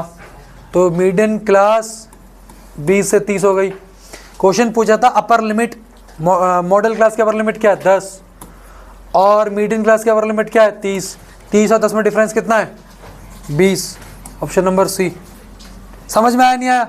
मॉडल क्लास जब मॉड निकालते हैं, हाईएस्ट मॉड मतलब हाईएस्ट फ्रीक्वेंसी को मार्क कर देते हैं, मॉडल क्लास हो जाती है। मीडियन क्लास समझ में आ गया? कोई दिक्कत तो नहीं? पक्का बेटा? क्या दिक्कत है? नहीं आया बेटा? ये सब हो चुका है यार।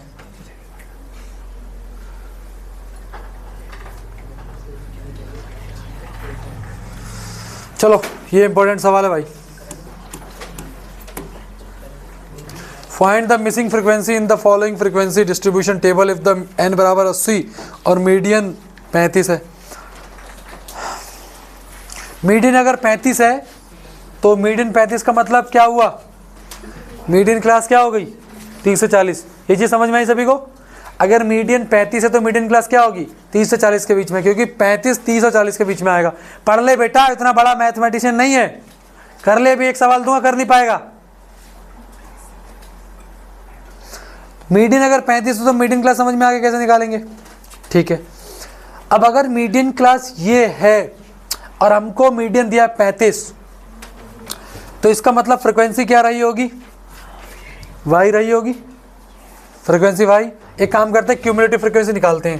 क्यूमुलेटिव फ्रीक्वेंसी कैसे निकलेगी? 7 का 7, 7 प्लस एक्स, ये हो जाएगा 27 प्लस एक्स, ये हो जाएगा 27 प्लस एक्स प्लस वाई, ये हो जाएगा 51, सॉरी 24 प्लस 27 यानी कि 51 प्लस एक्स प्लस वाई, और ये हो जाएगा 59 प्लस एक्स प्लस वाई।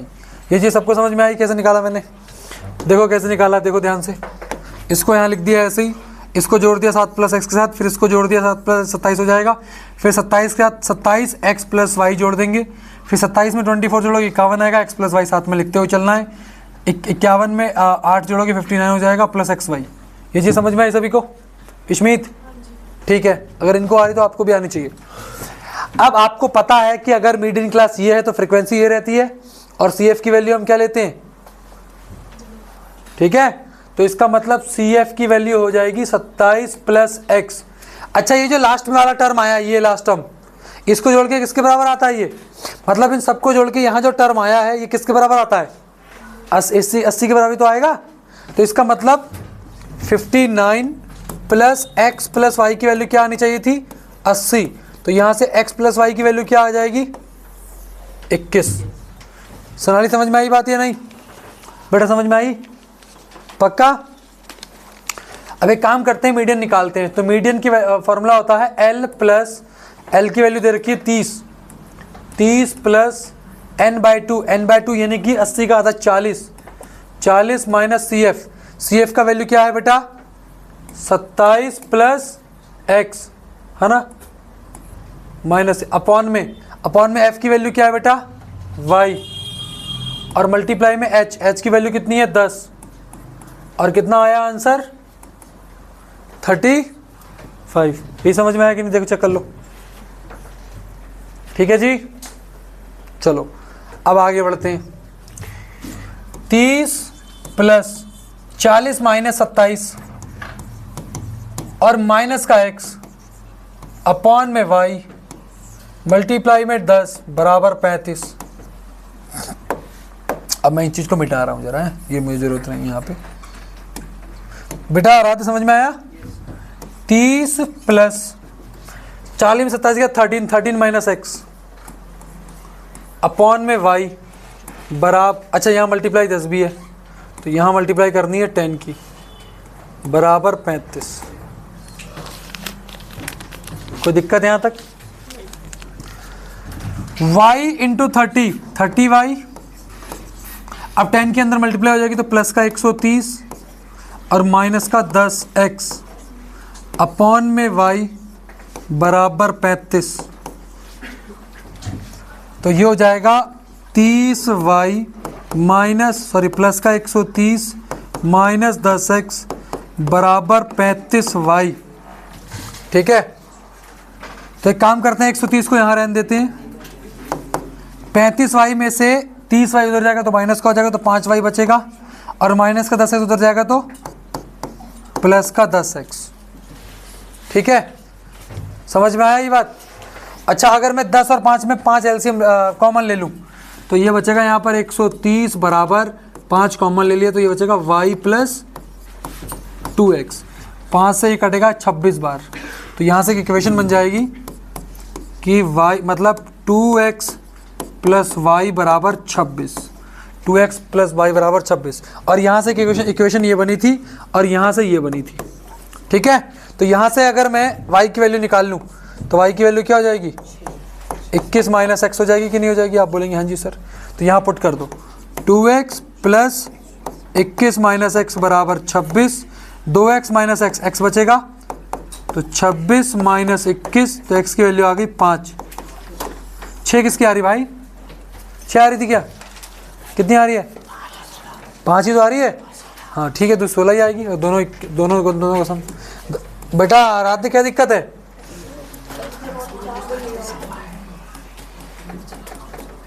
तो y की वैल्यू 16 आ रही है। ठीक है, वेरी इंपॉर्टेंट सवाल है। सवाल आपको स्टैंडर्ड में दिखेंगे। हाँ बेटा, यहाँ से y की वैल्यू निकाल ले, 21 माइनस x हो जाएगी। यहाँ से निकाल के दूसरी इक्वेशन पुट कर दो, जो यहाँ से निकाली इक्वेशन। ये इक्वेशन हमने पहले बना ली थी, वो यहाँ से बनाई थी लास्ट सम से, याद है? दूसरी इक्वेशन ये आई। अब यहाँ से x की वैल्यू y की वैल्यू निकाल लो, 21 माइनस x यहाँ पुट कर दो।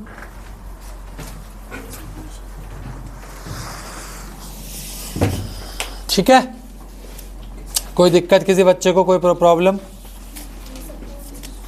बेटा ये वाली इक्वेशन हमने पहले बना ली थी ना, याद है? यहाँ पर हमारा 59 प्लस एक्स प्लस वाई आया था, तो वहाँ से x प्लस वाई की वैल्यू क्या आ गई थी? 80 आ गई थी।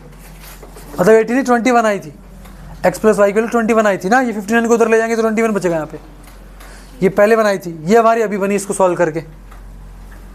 बच्चे यहाँ ध्यान रखेंगे, ये माइनस का साइन अंदर लेके, बच्चे यहाँ ये गलती करते हैं, माइनस का इनको अंदर लेके नहीं जाएंगे, सीधा यहाँ लिख देंगे 40 माइनस 27 प्लस एक्स, तो वहाँ भी कोई सोल्यूशन गलत हो जाएगा। थोड़ा दिमाग लगाओ मैथमेटिक्स में। डन है? कोई प्रॉब्लम तो नहीं भाई? प्रैक्टिस करके जाना इस सवाल की। एनसीईआरटी में ये सवाल दिया है, एज इट इज़ तो नहीं दिया है, लेकिन वहाँ दिया हुआ है। तो ये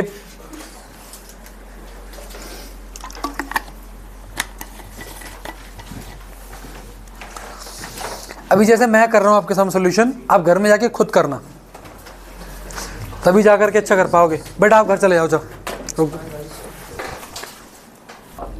चलो बहुत सारे क्वेश्चन है बेटा, चलो आगे बढ़ते हैं। मॉडल एज निकालनी है, मॉडल एज निकालेंगे फटाफट से। चलो मॉड भी प्रैक्टिस हो जाएगा एक। मॉड में देख बेटा, आराध्या बेटा देखो, आप थोड़ी वीक हो। देखो बेटा, मॉडल एज का मतलब मॉड निकालना होता है, सबसे हाईएस्ट फ्रीक्वेंसी पे चले जाओ, वो 23 दिख रही है, वो 23 दिख रही है। इसका मतलब ये F1 है, इससे पहले वाली F0 होती है, इससे आगे वाली F2 होती है, समझ में आ गया? और ये वाली L होती है, और इसका जो डिफरेंस है 44 माइनस 35 यानी कि H, वो 9 हो गया। ठीक है, मॉड निकाल, क्या करना पड़ेगा बेटा? हाँ, मैं भी सोचूं इतना इजी सवाल क्यों दिया है, वाह, मैं भी सोचूं इतना इजी सवाल क्यों दिया है। क्लास इंटरवल बनाना पड़ेगा कंटिन्यूस, क्लास इंटरवल कंटिन्यूस बनाना पड़ेगा बच्चों। कुछ नहीं, यहां पर क्लास इंटरवल कंटिन्यूस नहीं है, 14 या 15 है, कुछ नहीं करना। सुनो, क्लास इंटरवल कंटिन्यूस कर लो। 15 यहां से आधा माइनस कर दो, 4.5 से लेकर के 14.5, अगला 14.5 से लेकर के 24.5, ठीक, उसके बाद 24.5 से लेकर के 34.5, समझ में आया? इधर से माइनस उधर ऐड, तो ये हो जाएगा 34.5 से लेकर के 44.5 और 44.5 से लेकर के 54.5 और फिर 54.5 से लेकर के 64.5। बेटा प्लीज़ यार कर लो यार, आराध्या बेटा करो यार। ये CI हो गया,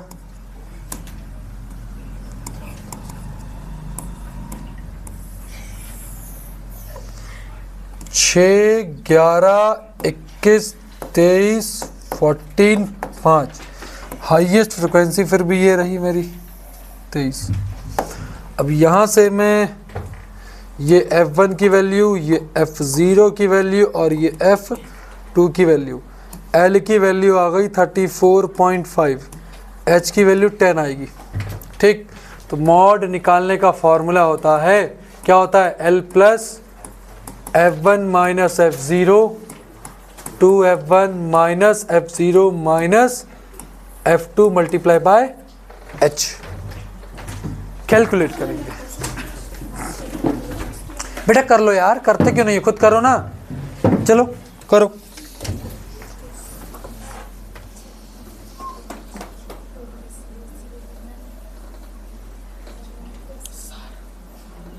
कर कैलकुलेशन, करता क्यों नहीं है?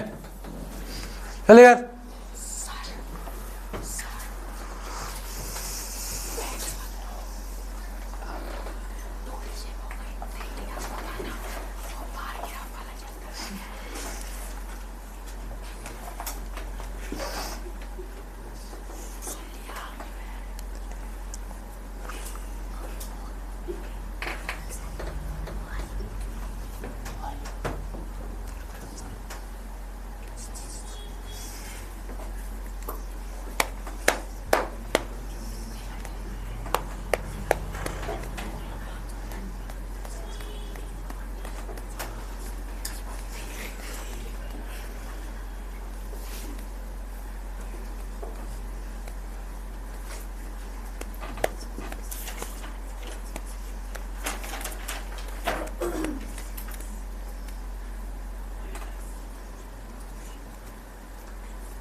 चलो क्या है आंसर?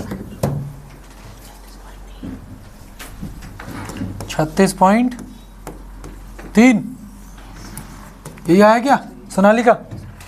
क्या है फिर? अरे क्यों गलत होगा, चेक कर लेते हैं बेटा, जरूरी थोड़ी है कि उसका सही हो। चलो 34.5, F1 का वैल्यू है 23, 23 माइनस 21 2, 46 माइनस 21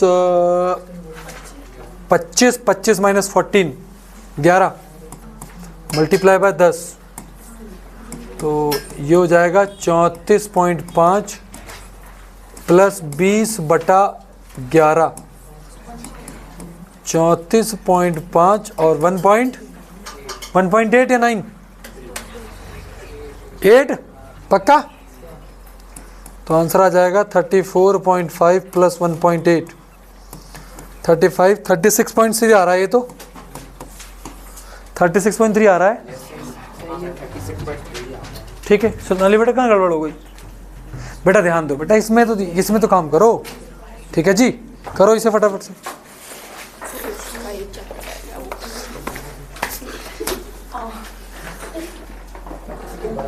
चलो बेटा, ये हो गया, ये इंपॉर्टेंट थे, जो भी चीज़ें इंपॉर्टेंट थी।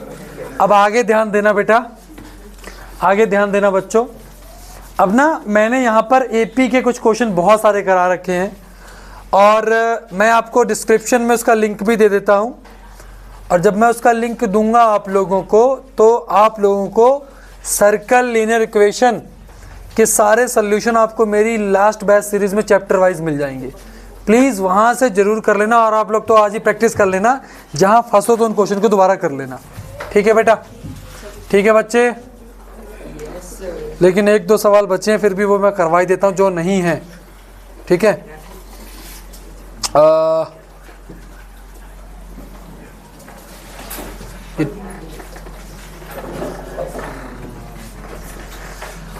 चलो ये करेंगे, करो बेटा। A person by cash caste certificate होना चाहिए था, कास्ट सर्टिफिकेट होना चाहिए था यार, कास्ट सर्टिफिकेट ऑफ 250 रुपये। Thereafter every month he buy this certificate of value exceeding previous month purchase by 50। Find the total value of certificate purchase by him in 2 years। देखो पहले महीने उसने certificate लिया 2000 रुपये में, सॉरी 250 रुपये में। बेटा क्या प्रॉब्लम है, बातें क्यों हो रही, क्वेश्चन करो। पहले मंथ उसने 250 रुपये का सर्टिफिकेट खरीदा। अब हर महीने में होता क्या है, 50 रुपये बढ़ जाती है। तो हर महीने अगर 50 बढ़ रही तो डी की वैल्यू कितनी हो गई, 50। कितने महीने के बाद सम निकालना है, टोटल क्या है, find the total value of certificate purchase by him in 2 साल। 2 साल का मतलब एन की वैल्यू कितनी हो गई, 24। क्यों? क्योंकि हर महीने खरीद रहा है, हर महीने उसका रेट बढ़ रहा है। तो पर मंथ का मतलब क्या हुआ, 2 साल में कितने महीने, 24। ये चीज़ याद रखना। तुम 2 वैल्यू निकाल के पुट करोगे तो आंसर गलत आएगा हमेशा। ये चीज़ समझ में आई सभी को? पक्का? क्यों भाई, मंथली बात करी है उसने। तो अब हम निकाल लेते हैं, सब निकालना है। तो n/2 2a plus n-1 into D, ये तो होता है। तो Sn बराबर n की वैल्यू 24/2, 2 इंटू ए की वैल्यू है 250, 50, n की वैल्यू 24 माइनस 1 और डी का वैल्यू है 50। ठीक है? तो से इसके काटेंगे 12 बार, तो ये हो जाएगा 12 प्लस 250 मल्टीप्लाई 2 500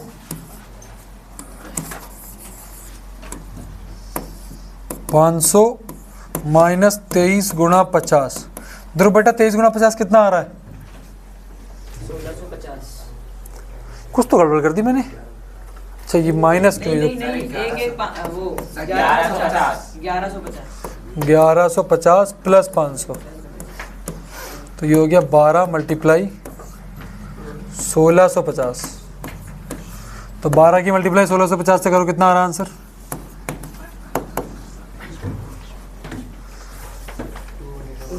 19,800। तो टोटल वैल्यू उसने जो खरीदी है वो 19,800 है, और ये 2 साल के अंदर वो इतने सर्टिफिकेट की वैल्यू हो जाएगी। यही पूछा था। डन है, सिंपल सवाल है क्या? मैं इसके लिए आप इस पर एपी पे ये सवाल देखना। Common difference of an AP whose first term is 1/2। पहला टर्म 1/2 है और 8th टर्म इज 7/16। तो ratio of 4th term and 50 term पूछा है। रेशियो ऑफ 4th टर्म यानी कि A4/A50 पूछा है। तो A4 क्या होगा, A + 3D upon A plus 49d। दोनों की ए की वैल्यू हमको डी निकालना पड़ेगा।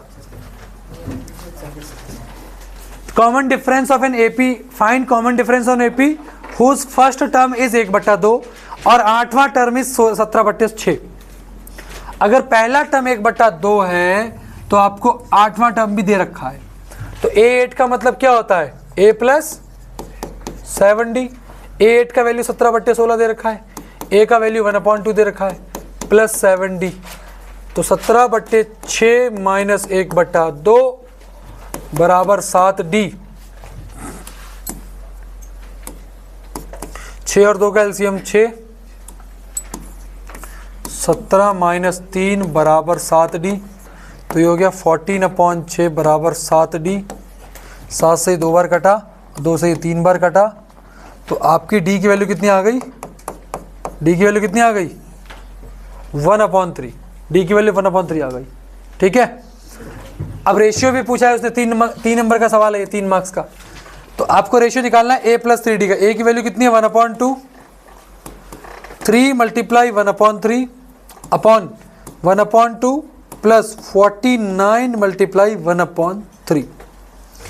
तो जब इसको सॉल्व करेंगे तो ये हो जाएगा, देखो यहाँ पे 3 से 3 कट गया, तो ये हो जाएगा 1/2 प्लस 1 अपॉन 1/2 प्लस 49/3। 2 1 2, 3/2, 3 और 2 का एलसीएम 6 होता है। तो यहाँ तो हो जाएगा आपका 3 प्लस 98, 3 प्लस 98। तो यानी कि आपका आ जाएगा 3/2 101/6। इसकी मल्टीप्लाई इससे कर देंगे, इसकी मल्टीप्लाई इससे कर देंगे, तो ये हो जाएगा 3 multiply 6/2 multiply 101।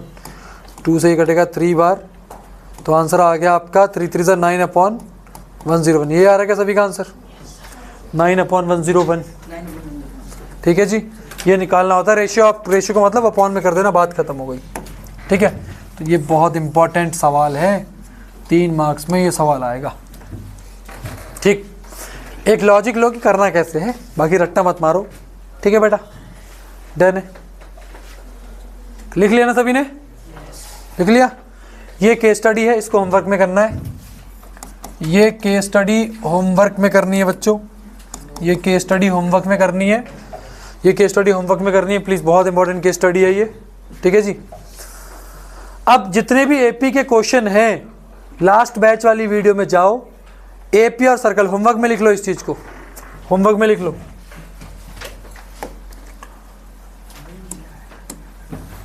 AP plus circle